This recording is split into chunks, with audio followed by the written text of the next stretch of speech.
gerade das zweite Jahr auf der Wiesn. Wie zufrieden sind Sie? Ich bin sehr zufrieden. Wir haben einen hervorragenden Start heuer. Das Wetter ist wunderbar heute, eine traumhafte Veranstaltung.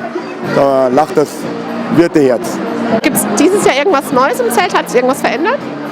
Ja, das Zelt hat sich von der Dekoration her noch deutlich mehr entwickelt. Und ansonsten gibt es natürlich eine tolle Brotzeit, was Schönes zum Essen, gute Getränke und einfach ein geselliges Beieinandersein. Wir freuen uns drauf und sind noch ein paar Mal dabei. Wunderbar.